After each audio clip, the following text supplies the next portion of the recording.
Satu, dua, tiga. Bismillahirrahmanirrahim. Salam sejahtera untuk kita semua. Bertemu lagi di Ruang Cerita.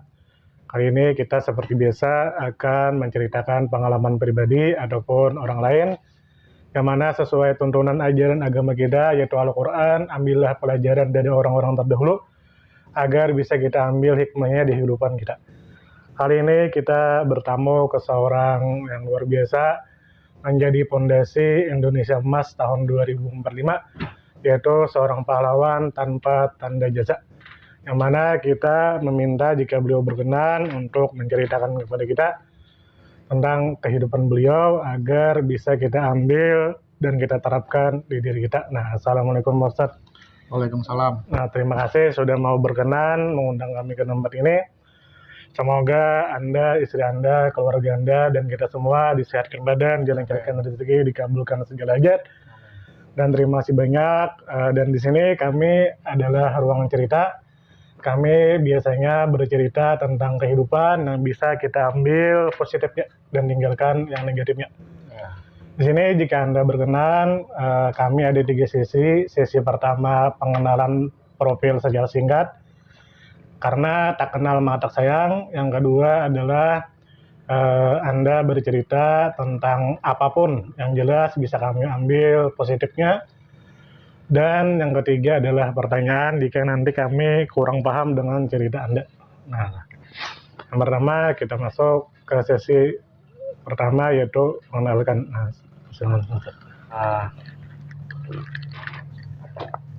Perkenalkan, nama saya Lahmudin Hafiz, bisa dipanggil Lahmudin, tetapi terkadang beda tempat itu beda nama. Seperti kata guru saya waktu sekolah, beda tempat itu biasanya beda nama. Soalnya di dalam bahasa Banjar itu misalnya kita, anggota tubuh kita terbentur sesuatu, timbul benjolan, itu dinamakan mungkin bengkak.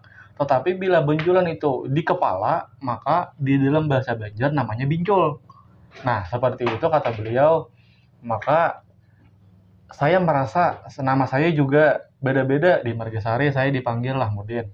Di Rantau, keluarga besar saya yang di Rantau memanggil saya Mudin. Di Tanah Bumbu, tempat saya sekolah aliyah, di Tanah Bumbu saya dipanggil Hafiz, Lahmudin Hafiz. Jadi beda-beda. Cuman kebiasaan orang memanggil saya Lahmudin. Tetapi saya lebih senangnya sebenarnya dipanggil Mudin sih, karena kan agak beda gitu kan. Biasanya orang dipanggil Udin, tapi punya saya ada M depannya jadi Mudin. Kayak merasa lebih keren aja gitu. Kemudian saya orang Margasari. Margasari itu di Kecamatan Candelara Selatan, Kabupaten Tapin, Provinsi Kalimantan Selatan. Kemudian profesi saya adalah sebagai guru, bukan sebagai ustadz. Dikatakan beliau tadi itu memujinya, menurut saya berlebihan sih. Ustadz itu kan mungkin walau secara bahasa kan ustadz itu artinya guru kan. Ya, guru. Tetapi saya merasa belum pantas mungkin dikatakan ustadz, karena di kepala saya ustadz itu guru agama, sedangkan saya ini guru juga memang, tetapi saya adalah guru SD sebagai ASN P3K. Alhamdulillah. Kemudian kalau bicara kita cerita, seperti halnya disinggung tadi adalah sebagai guru, sebenarnya kalau dari kecil minat saya itu sebenarnya belum bisa dikatakan guru. Minat saya dari kecil atau cita-cita. Tetapi orang-orang atau keluarga dekat saya itu rata-rata guru memang. Seperti halnya paman saya yang dari ibu, kan saudara ibu ya kan, yang jadi guru 2 orang. Kemudian paman dan tante saya yang dari almarhum ayah itu rata-rata memang guru juga.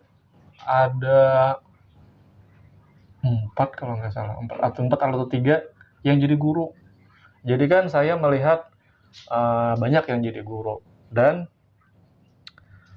ketika saya sekolah, saya itu sekolah di kampung ini, disekolahkan ibu, sekolah SD di di kampung, kemudian lanjut sekolah MTS, sekolah sanawiyah. Tetapi setelah lulus sanawiyah, kata ibu, karena ibu ini adalah single mom, jadi dari segi ekonomi memang beliau merasa berat gitu. Lalu paman saya adiknya oleh ibu saya berinisiatif atau mungkin kasihan lah melihat ibu saya yang merawat saya juga adik saya kan. Jadi beliau berusaha membantu, yaitu membantu untuk merawat saya, menyekolahkan saya. Makanya beliau menawarkan untuk sekolah di tempat beliau. Beliau kebetulan sebagai guru, sebagai PNS itu ditugaskan di Kabupaten Tanah Bumbu. Nah, di sana beliau udah 10 tahun lebih di sana, dari awal diangkat sudah ngajar di sana sampai sebenarnya istri beliau orang rantau, cuman ditugaskan di sana, jadi beliau sama istri di sana sampai punya anak di sana di Tanah Bumbu sampai sekarang. Bahkan sampai sekarang punya menantu dan punya cucu ya orang sana. Jadi waktu itu tahun 2012 saya lulus sanawiyah. Lulus sanawiyah itu sebenarnya awalnya saya menolak untuk ikut paman karena ya nggak pengen aja gitu, pengen di sini aja gitu. Tetapi oleh ibu itu dipaksa. Katanya kalau nggak mau ikut paman, kamu sekolah pesantren aja gitu. Cari pesantren yang murah atau yang gratis mungkin. Karena itu tadi memang masalahnya memang ekonomi masalahnya. Jadi saya dipaksa seperti itu. Memang sih tidak ada penjelasan dari ibu bahwa faktornya karena ekonomi, tetapi saya paham bahwa faktornya memang karena ekonomi. Jadi mau nggak mau saya ya pilih dua itu, pesantren atau ikut paman. Jadi pada akhirnya saya memilih ikut paman. Ikut paman, otomatis kan tempat baru, orang-orang baru, orang-orang yang saya kenal cuma paman sama tante itu aja kan, sama istri beliau. Sampai sana 2012 ternyata itu kan kemarin dijemput oleh paman saya pakai motor Thunder, dijemput oleh beliau.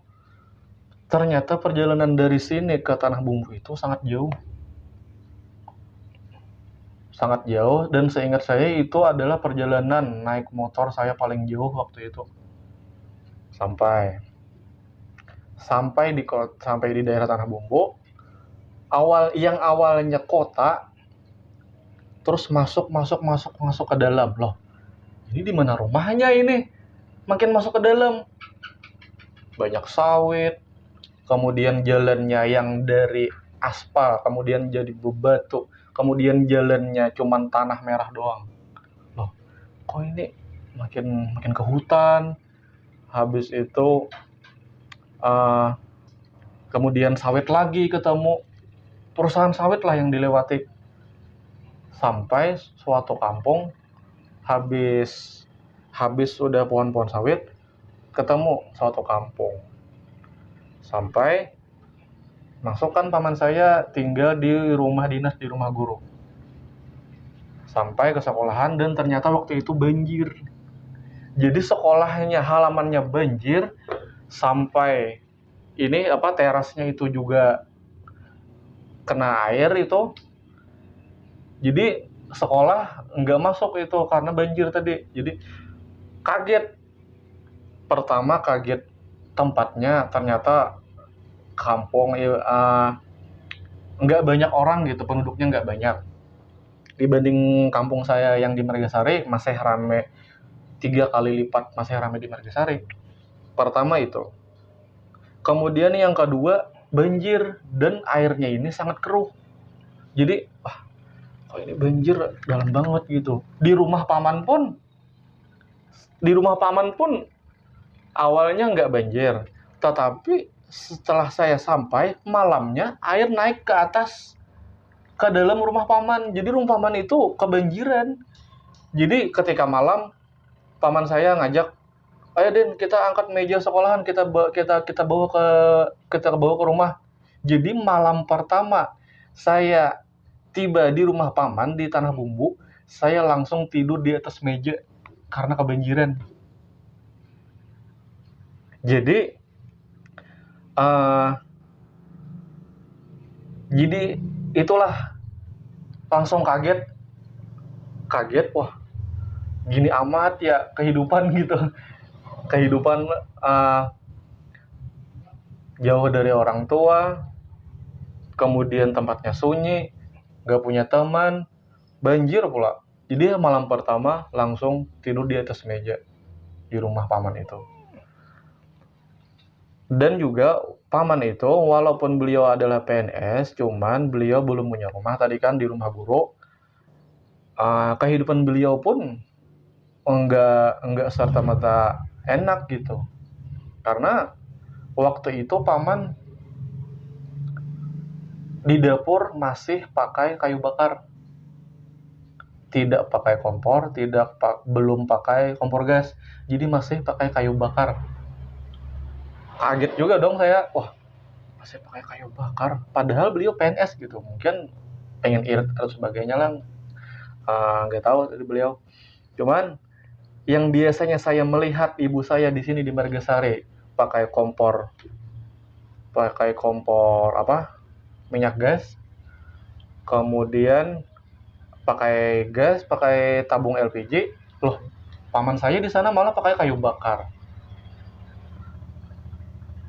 Tetapi sebelumnya ketika ibu saya melepas saya untuk dikasih ke paman saya untuk dirawat, ibu saya ngomong ke paman saya, ini Lamudin nggak bisa bekerja, nggak bisa ngapa-ngapain, silahkan suruhin aja dia, nggak apa-apa, biar dia bisa bekerja, biar dia bisa beraktivitas dan lain-lain lah gitu.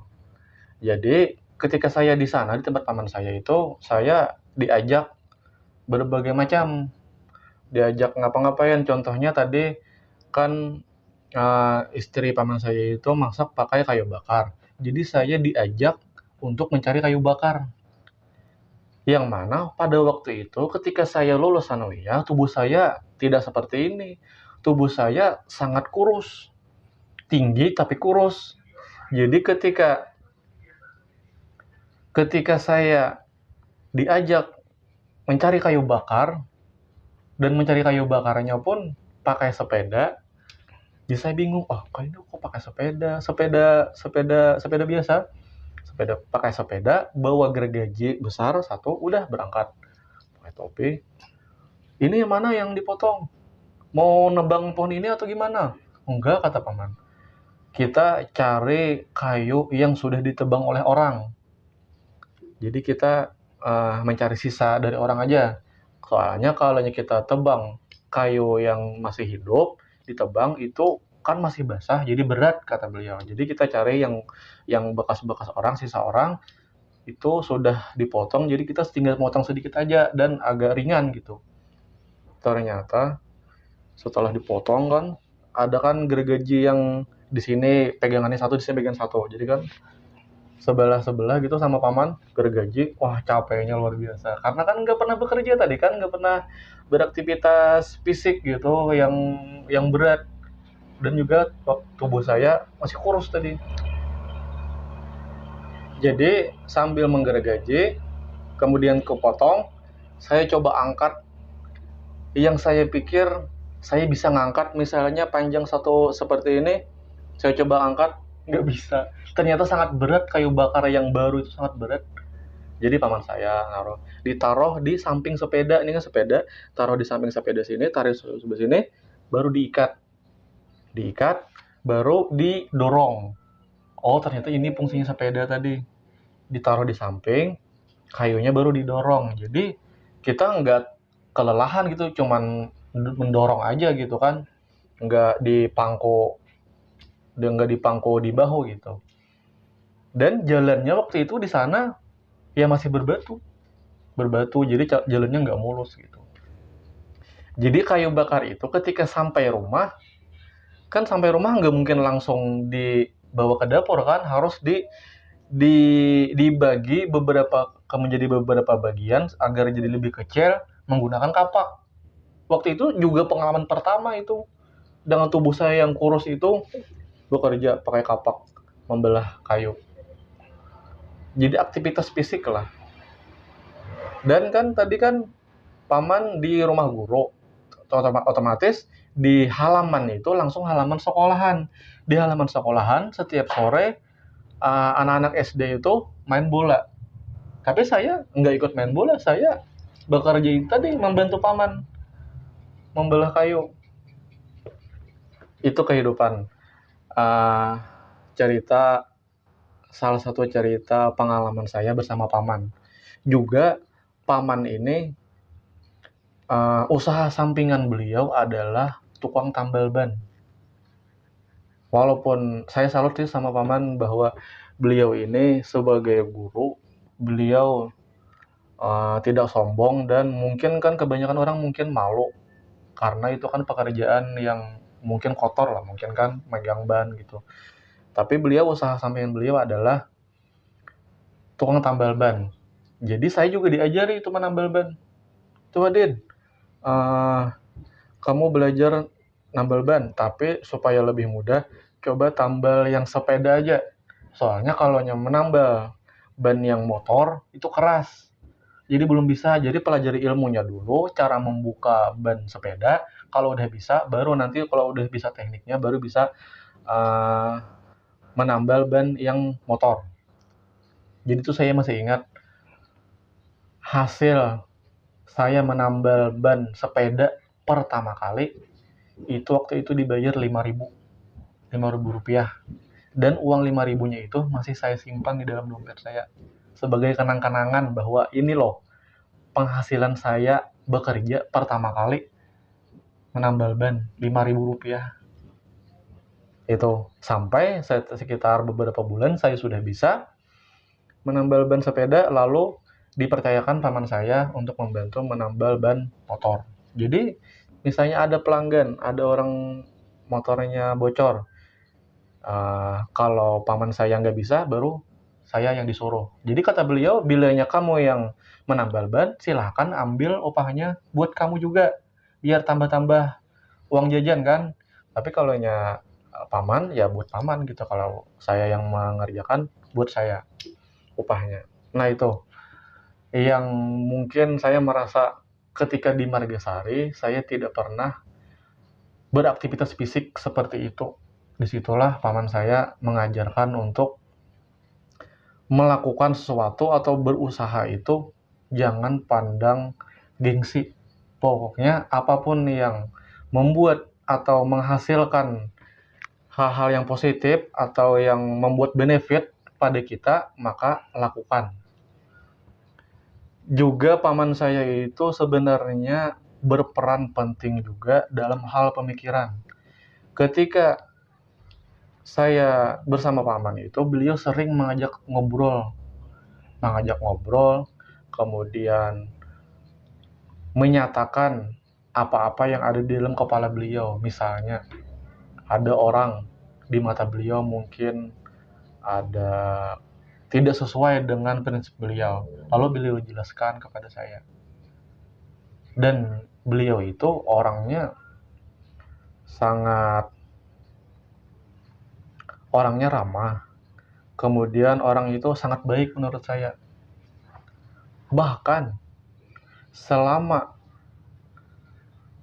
3 tahun dari kelas 1 sampai kelas 3 aliyah, dari tahun 2012 sampai tahun 2015, saya tidak pernah melihat paman saya itu marah. Tidak pernah saya melihat paman saya itu marah. Kecuali dalam satu momen, pernah sekali saya melihat paman saya itu marah. Tetapi itu pun karena kesalahan saya yang memang sangat-sangat fatal. Jadi ada sesuatu yang tidak sengaja saya lakukan yang membuat beliau itu marah. Dan marahnya pun sebenarnya enggak literally marah-marah gitu, enggak. Cuman beliau menyebut nama saya, dengan nada agak tinggi. Kemudian beliau bertanya, kenapa? Jadi kayak, Din, kenapa? Kayak gitu aja, dengan kening agak ini berkerut, menunjukkan ekspresi marah, tapi sampai kayak gitu aja. Terus saya sadar, wah, nggak sengaja. Sudah, saya minta maaf. Sebenarnya seandainya saya membayangkan jika kejadian itu terjadi pada saya, yang dilakukan oleh ponakan saya, misalnya saya membayangkan di posisi paman saya itu, saya mungkin akan marah besar. Jadi itulah posisi itu beliau masih bisa menahan emosi beliau, tidak sampai meledak, sangat meledak gitu marahnya. Suatu momen itu saya pernah melihat. Sisanya tidak pernah sama sekali seumur hidup saya pernah melihat teman saya marah. Tidak pernah terlihat marah. Sangat bijak beliau itu. Nah, 3 tahun saya hidup di sana, itu tadi lingkungannya lingkungan baru.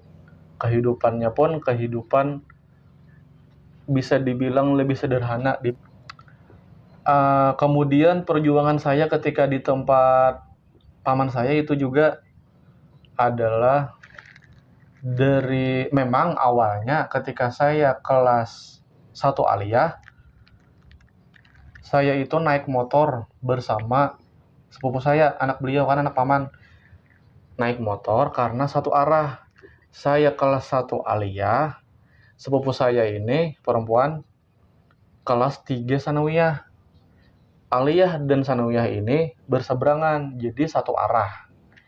Jadi ketika saya kelas 1 aliyah, saya naik motor bersama sepupu saya.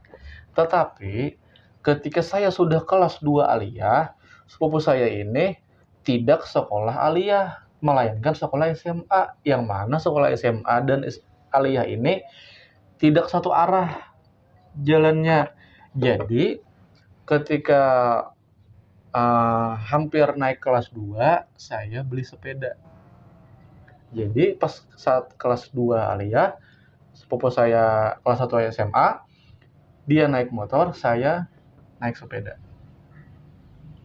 Jadi yang hari pertama, saya lupa cerita, yang hari pertama sekolah. Hari pertama sekolah itu kan tadi banjir.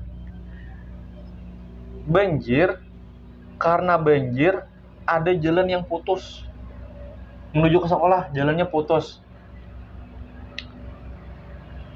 Naik motor nggak bisa. Jadi hari pertama sekolah, jalan kaki. Lewat jalur lain. Tapi jalan kaki. Bareng sama banyak orang lah, sekitar 10 orang bareng. Dan jalan yang dilalui, karena ini jalan alternatif, bukan jalan utama, jalan yang dilalui adalah kebanyakannya hutan. Ini hutan. Masih itu terdengar kicauan burung, kan pagi-pagi hari kicauan burung, suara monyet, suara banyak binatang.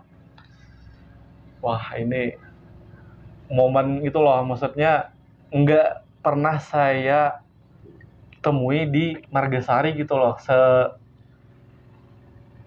sealam ini gitu loh. Kemudian apesnya saya karena jalan licin kan, terjatuh, kotor celana saya. Aduh, itu pengalaman.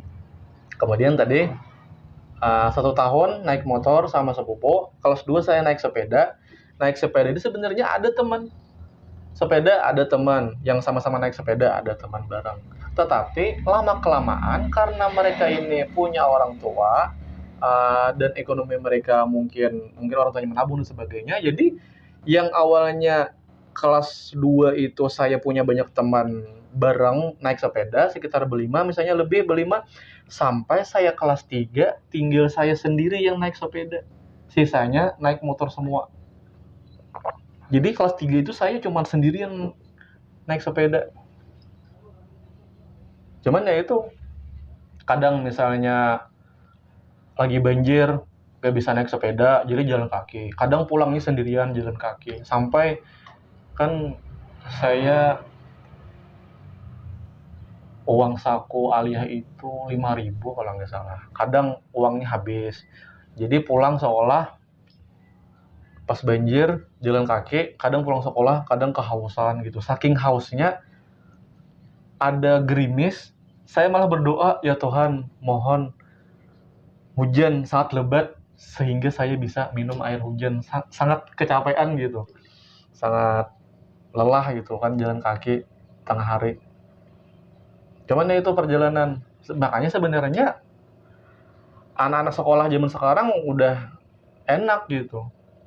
Hampir nggak ada yang naik sepeda ke sekolah SMA atau aliyah. Paling paling mentok sekolah SD paling naik sepeda, ya kan? Kalau SMP dan sanawiyah mungkin sudah gengsi naik sepeda. Ya, belum kadang saya sering jalan kaki tadi karena banjir, jalan kaki. Sering itu, dan jarak dari rumah ke sekolah itu sekitar 5 kilometer. Lumayan lah untuk naik sepeda dan jalan kaki. Jadi itu, tapi saya sadar saya menjalininya ya emang gini keadaannya gitu. Saya nggak merasa mungkin misalnya marah sama paman kenapa nggak dikasih motor, atau misalnya marah dengan orang tua karena nggak bisa ngasih harta seperti teman-teman saya gitu. Alhamdulillah saya nggak ada perasaan seperti itu. Saya mensyukuri dan yakin bahwa ini adalah sebagai perjalanan hidup, perjuangan hidup untuk menempa diri saya supaya nanti mudah-mudahan hidup saya menjadi lebih enak, hidup saya menjadi lebih nyaman. Tetapi ketika sudah sampai di titik nyaman, saya tidak memandang rendah orang-orang yang mungkin di bawah, karena saya sudah pernah di titik rendah itu.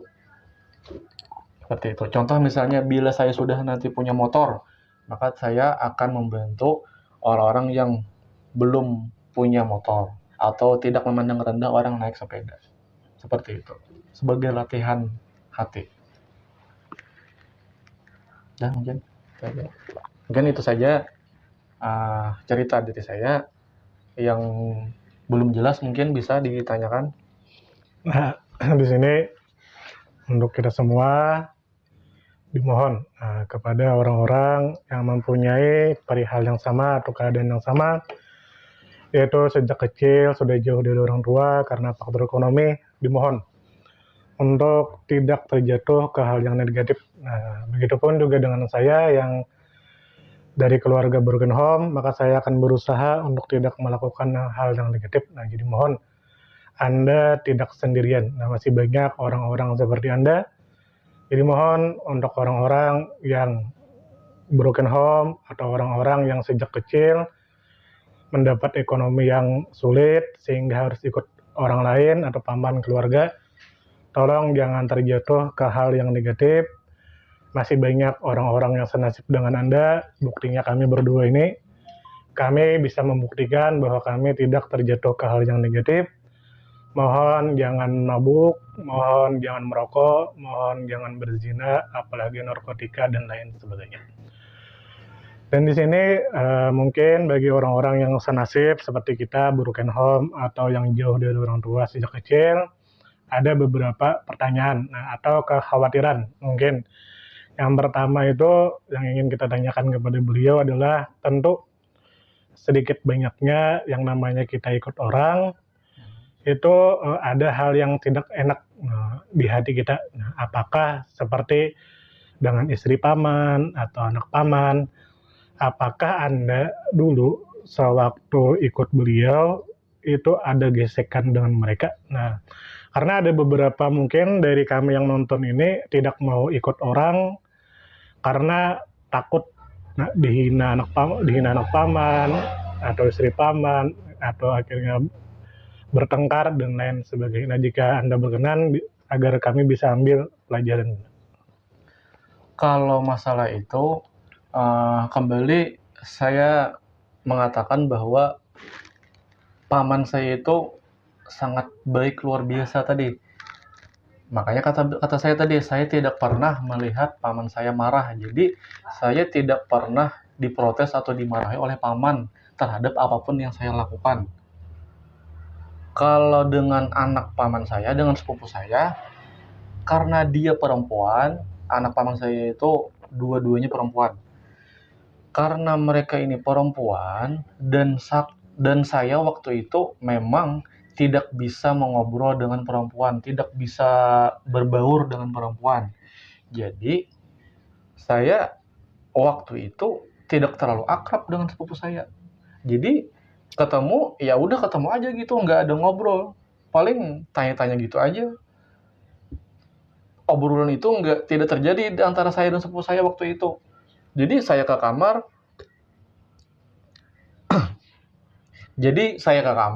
dia ke kamar, udah masing-masing makan bareng, udah makan masing-masing, udah nggak ada ngobrol. Saya ngobrolnya ya sama paman saya itu aja ngobrolnya.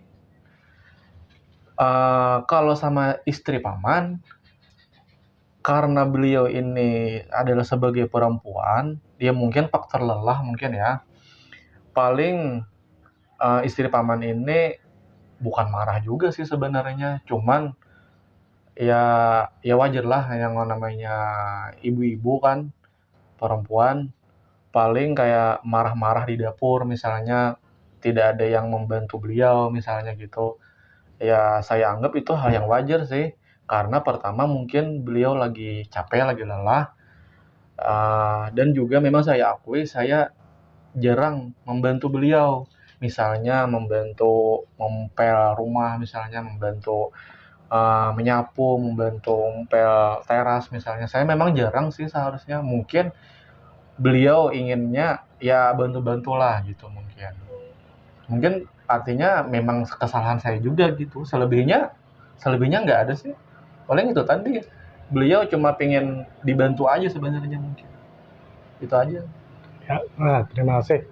Nah, udah tahu kan bagi kita yang mungkin teman-teman yang senasib dengan beliau gitu. Terus apakah Anda pernah merasakan kecemburuan sosial dengan keadaan orang lain? Misalkan saya dari keluarga broken home, dari kecil ikut nenek kan, melihat orang diantar orang tua, sedangkan saya diantar nenek kakek kan, otomatis waktu itu saya mengalami kecemburuan sosial. Nah, apakah Anda juga merasakan seperti itu? Kalau merasakan kecemburuan sosial, memang sebagai manusia yang normal, memang pernah bergelitik dalam hati, wah enak ya kalau jadi dia di antara orang tua misalnya, atau misalnya dikasih motor sama orang tua, di rumah lengkap gitu ayah dan ibu misalnya. Sedangkan saya cuman punya ibu, ayah saya meninggal ketika saya kelas 2 SD. Memang sebagai manusia normal, saya punya rasa seperti itu, cuman bergelitik dalam hati. Setelah bergelitik dalam hati, saya berpikir dan alhamdulillah saya dibekali ilmu agama oleh keluarga saya, itu hal-hal yang mendasar itu alhamdulillah sudah diberi pemahaman untuk tidak iri dengki terhadap orang. Jadi memang sebagai manusia pernah tergelitik, tetapi saya bisa mengendalikan bahwa oh memang begitulah sudah takdir dia dan takdir saya memang seperti ini, ya sudah gitu, terima aja. Mau marah sama siapa? Marah sama Tuhan lah. Emang yang lebih tahu yang terbaik buat hambanya emang siapa? Tuhan kan yang lebih tahu. Berarti kita tidak bisa marah-marah sama Tuhan, marah-marah sama orang tua. Emang yang pengen si ayahnya meninggal ketika kecil ibu saya yang berkehendak? Kan enggak juga. Jadi kan secara akal saya tidak bisa marah-marah ke siapapun. Jadi itulah mungkin cara berpikir saya untuk secara logika memang tidak masuk akal saya marah-marah sama siapa juga, marah-marah iri dengki. Apa yang dihiri dengki kan mereka cuman menjalani hidupnya. Misalnya mereka dikasih orang tuanya macam-macam materi, kemudian kasih sayang. Memang mereka minta.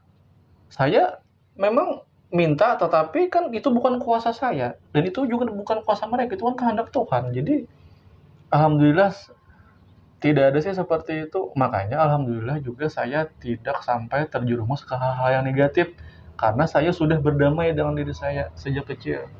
Sudah berdamai. Jadi tidak ada seperti itu.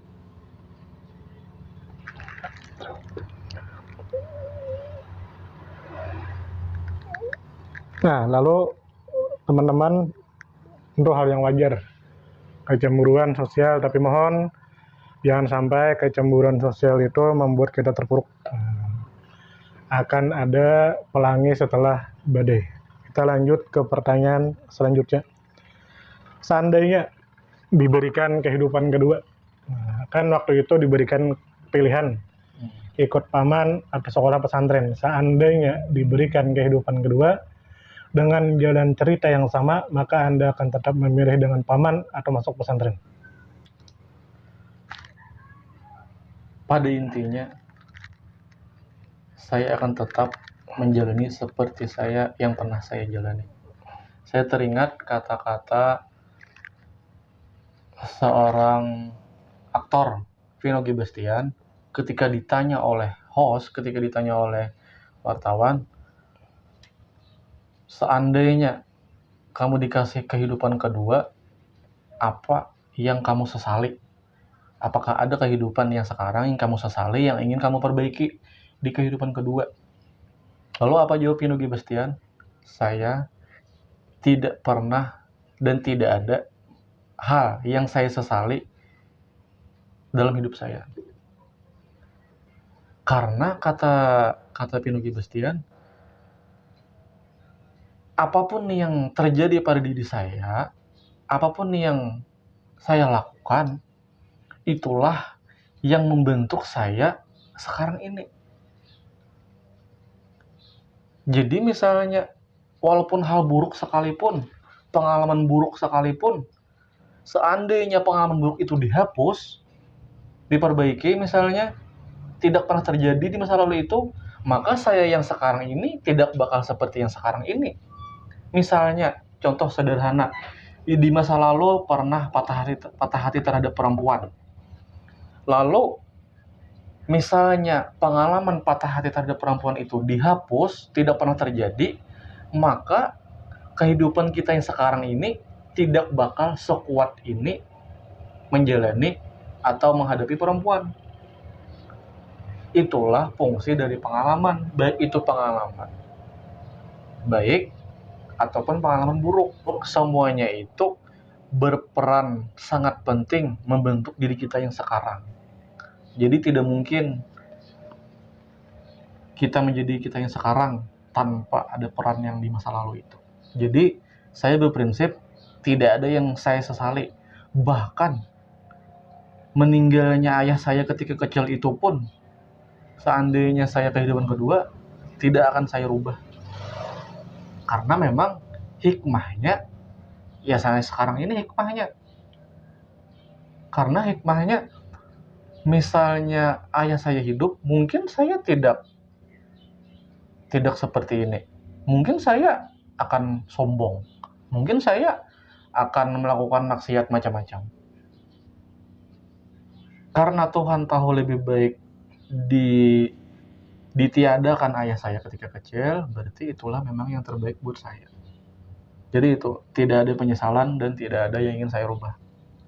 2 pertanyaan terakhir. Nah, ini 2 pertanyaan terakhir ini yang penting. Menurut Anda, dari pelajaran di masa lalu yang pernah Anda lalui, momen apa yang paling berbekas di hati Anda yang sangat mempengaruhi Anda sekarang? Dalam hal apapun, yang jelas paling Anda ingat, paling berkesan sehingga mempengaruhi Anda sekarang, yang membuat Anda menjadi sekarang.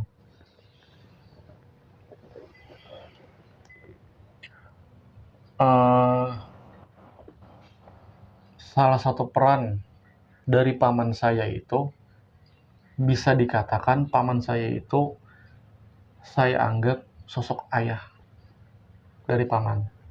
Karena beberapa tahun saya dirawat oleh ibu saya sendiri,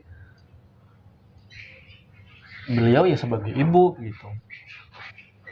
Untuk menjadi peran seorang ayah, mungkin ibu saya itu tidak bisa karena beliau kan perempuan begitu. Ketika dirawat paman, saya menemukan sosok ayah itu pada paman saya ini. Jadi, banyak hal yang saya dapat dari paman saya. Salah satu yang paling penting adalah cara saya berpikir, cara saya bersikap, bahwa yang saya pelajari dari paman saya adalah berpikirlah sebelum bertindak. Berpikirnya bukan cuma sekali saja, beberapa kali berpikir sebelum bertindak. Berpikirnya bukan sembarang berpikir.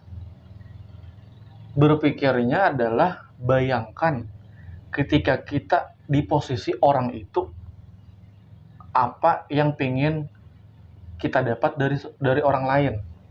Jadi bila kita berpikir seperti itu, kita tidak bakal memandang rendah atau langsung menyalahkan orang lain. Contoh misalnya, ada orang berbuat jahat terhadap temannya. Si A berbuat jahat pada si B. Ketika saya melihat si A, dia berbuat jahat pada si B, cara berpikirnya adalah bayangkan kita di posisi A. Ketika kita bisa membayangkan berada di posisi ini, maka kita bisa membayangkan bahwa kenapa sih bisa sampai terjadi si A memperlakukan hal jahat itu kepada si B. Tentu ada alasan. Jadi kita bisa bayangkan, oh tentu ada alasan. Alasannya apa ya yang memungkinkan saya untuk memukul si B? Kejahatan apa yang fatal yang sehingga membuat saya memukul si B? Kemudian banyak hal. Jadi itu kita bisa membayangkan, tidak langsung menjudge seseorang ketika berbuat sesuatu. Dan ketika kita menjadi si A, kita ingin diperlakukan seperti apa oleh orang lain. Oh, ketika saya misalnya sebagai si A, saya ingin dibantu atau ditegur secara baik-baik. Seandainya ada yang ingin menegur saya ingin ditegur oleh baik-baik, secara baik-baik. Maka saya tahu eksperimen itu, bayangan di kepala, maka saya sebagai orang lain adalah menegur secara baik-baik. Karena ketika saya di posisi ini, saya inginnya ditegur secara baik-baik. Jadi kita bisa selalu berbuat baik terhadap orang karena kita membayangkan kita di posisi itu. Itu menurut saya ilmu yang langsung dipraktekkan oleh paman saya sehingga bisa melekat pada diri saya. Jadi tidak bisa langsung marah terhadap orang karena kita selalu bayangkan kita di posisi orang. Jadi kita tidak merendahkan, tidak marah, tidak langsung bereaksi, jangan cepat. Seperti itu, artinya itu salah satu pelajaran dari paman saya yang mungkin sangat berguna sampai saya seperti ini. Pertanyaan terakhir sebelum kita menutup video. Seandainya paman Anda ada di depan Anda, maka apa yang ingin Anda ucapkan kepada beliau?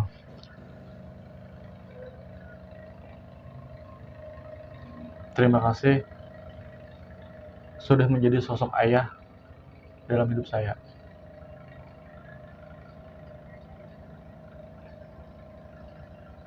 Mungkin seperti itu saja. Ya, nah di sini kita terima kasih kepada beliau karena beliau sudah menceritakan pengalaman hidup beliau yang mana orang-orang yang senasib dengan beliau.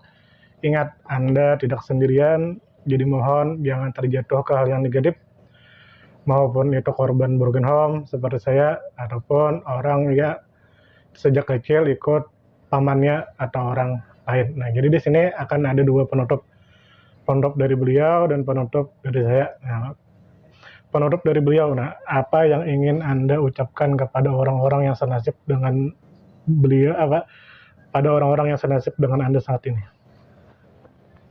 Kepada orang-orang yang mungkin sedang sendiri, orang-orang yang patah hati, pada orang-orang yang mungkin merasa hidupnya itu terlalu jatuh, satu hal yang ingin saya sampaikan, yang mana ini saya dapat juga dari orang lain, bahwa ingat satu kalimat, yang mana kalimat ini mudah-mudahan bisa menolong Anda dari keterpurukan, bisa menolong Anda dari rasa sedih Anda terhadap apapun yang menimpa Anda. Kalimatnya sederhana. Ini pasti berlalu. 3 kata ini bila kita ingat ketika kita momen terjatuh ataupun senang sekalipun, ingat ini pasti berlalu. Jadi ketika kita sedih, ingat kesedihan ini pasti berlalu. Ketika kita galau, ini pasti berlalu. Kita bangkrut, ini pasti berlalu. Bahkan ketika kita senang sekalipun, bahagia, ini pasti berlalu. Jadi ketika kita bahagia, kita tidak terlalu lupa dengan Tuhan, tidak terlalu lupa dengan kehidupan berikutnya, sehingga membuat kita terlena dan kebablasan. Dan ketika kita sedih, galau, dan lain-lain, ini pasti berlalu, supaya kita memberi semangat bahwa kita tidak bakal terus-terusan sedih, pasti ada senangnya nanti. Itu penutup dari saya. Nah, sekarang kita menutup video. Terima kasih sudah mampir. Dan bagi orang-orang yang mempunyai nasib yang sama, baik itu dari keluarga broken home ataupun seperti beliau, silakan tulis di kolom komentar. Nanti jika ada waktu, maka saya akan buatkan videonya dari cerita Anda. Dan penutup dari saya adalah dimohon kepada siapapun Anda yang sedang berada di bawah, baik karena korban broken home atau sama seperti beliau, tolong jangan jatuh ke hal yang negatif, jangan mabuk, jangan zina, jangan narkotika. Karena ingat, Anda tidak sendirian, banyak orang-orang seperti Anda, buktinya kami. Dan jika Anda bertahan saja di badai tersebut, ingat, akan selalu ada pelangi setelah itu. Dan itu dibuktikan dengan beliau yang sekarang mendapat kado terindah. Beliau sekarang menjadi pahlawan tanpa tanda jasa yang menjadi pondasi untuk Indonesia Emas. Dan beliau mendapatkan kado terindah, yaitu seorang istri lulusan pesantren, solehah dan cantik. Maka untuk Anda semua, dimohon, akan selalu ada pelangi setelah badai, dan badai pasti berlalu. Sebelum kita menutup video ini, jika ingin kopi, silakan beli di beliau. Nah, ini kopi apa, Sir? Namanya Din Coffee. Nama saya Lahmudin, jadi Din Coffee. Bisa dihubungi pada sosmed yang tertera. Nah, nanti kami tulis di deskripsi. Nah, jadi bagi yang ingin beli kopi, ini kopi apa, Sir? Ini kopi, ada kopi hitam, ada kopi susu. Kemudian terkait gula, bisa request, bisa tanpa gula, kemudian gulanya sedang, dan gula manis. Jadi untuk sementara cuma 2 varian ini aja. Nah, jadi bagi pecinta kopi, jangan lupa dihubungi beliau, nanti kami tulis di deskripsi. Terima kasih sudah nonton, semoga kita semua disehatkan badan, dilancarkan rezeki, dikabulkan segala hajat. Dan ingat, Anda tidak sendiri, akan selalu ada pelangi setelah badai. Salam, assalamualaikum warahmatullahi wabarakatuh.